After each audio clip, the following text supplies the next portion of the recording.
Anyway. Hey, welcome to the June limited series of 2014, and we are once again, the main red wine is in customs, a wonderful Domaine Brousset Côte du Rhône.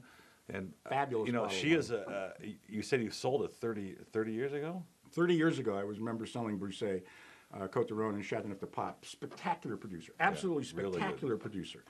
You know, And she's a wonderful importer, very French. Her husband, they live in Corona. Okay, I don't know. This one part I don't understand. She was raised in Champagne, and now they live in Corona.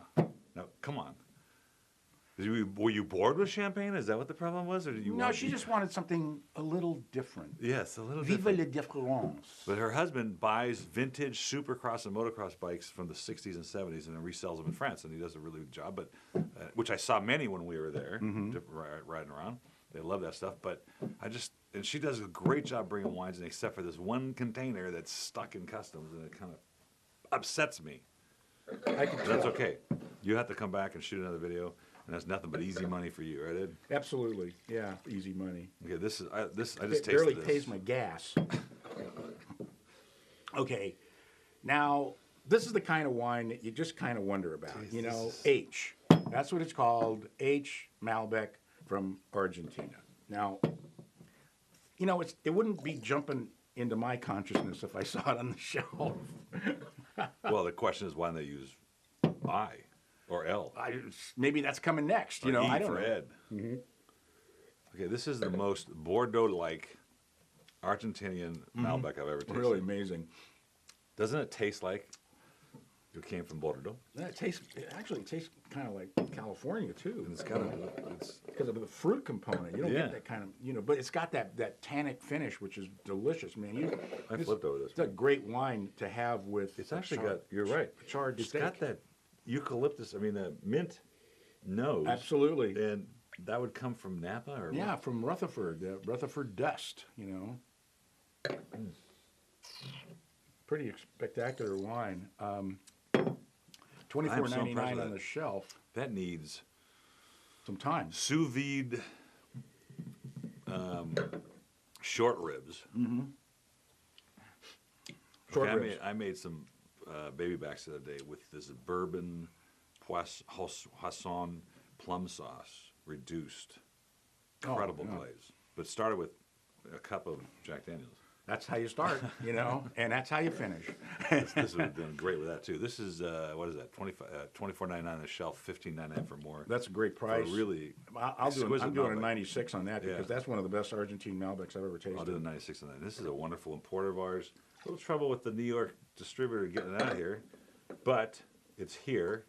And we've had just it's been a bad week, if not maybe even month, for deliveries from vendors that we haven't done business with before or very little that just apparently didn't read the contracts. Oh, that never happened. And it's just like, so now I've decided that I am going to read them on the phone with them together. There's 7 points or 10 points, and just say, do you understand number one? Blah, blah, blah, blah. Do you understand? Because, I don't know, what did you sign? Is that no longer an issue? You No, don't no, sign it isn't. contracts? You know, I mean, or I think what you should do is set up a little play area on a blanket, you know, and bring them all together, and you say, "Now, boys and girls, The we're going to go sandbox. over step one." Yeah, seriously. Man, I was like telling them, this new news. I love the packaging of this. Yeah, very, very classy Italian. Baron Maltalto Pinot Grigio. And this is from where? Italy. Welcome to Italy. Yeah, but what part? Sicily. Sicilian Pinot Grigio? That's kind of interesting. I didn't realize that. Well, it's, you know, Pinot You know Grigio. what? When I first opened this and poured it, sorry to interrupt you, and it was a little tight, but now I'm getting this. What I love about Sicilian wines is that Mediterranean influence, that salty wind coming in. I love that. They have completely changed their whole operation in the last at least 10 years, probably 15. The whites that came out of Sicily, even the reds, were just horrific. They were awful. You know, they were high alcohol. They were oxidized. They didn't have any good ways of caring for the wine. And a few producers who had money, because of course that's what it takes, decided they were going to start to make some serious Sicilian wines. And it probably started, I'd say maybe 10, probably 15 years ago. And now it's the most exciting area in Italy. really for is wine. great. It is just unbelievable. The whites, the reds.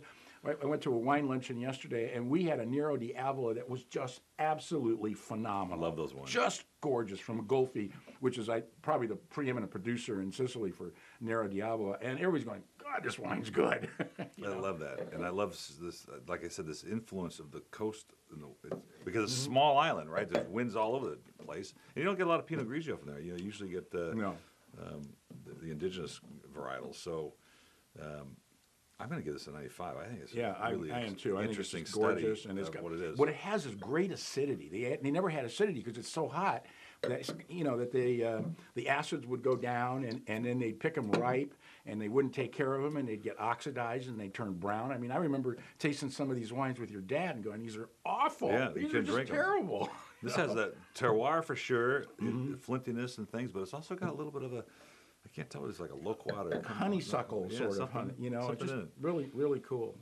So anyway, that is $15.99 on the door, $24.99 on the shelf, and that is also our show for today. It is not.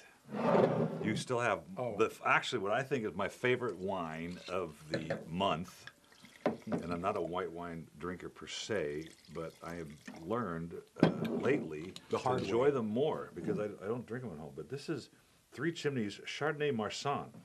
Now only in Australia would they do that.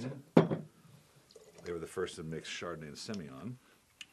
Right. And I think this is just an exquisite Delicious Chardonnay. wine,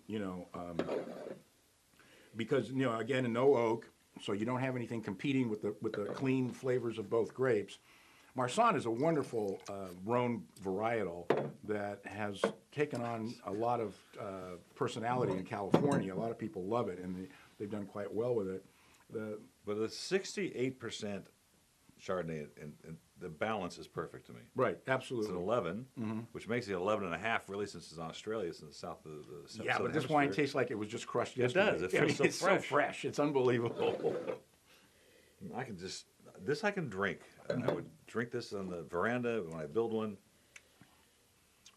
So right now you could just drink it on the stairs, Okay, is that our show now, Paul? Well, it's $24.99. Did you say that? Yeah, I said 59 $24.99, shelf. $59 I'm giving it shelf, 96. I love 96. Yeah, we went through that. Would you like to say it again? Okay. Well, then That's is our it. show. Thanks for coming. Yes, limited series. Thanks for leaving. June 2014.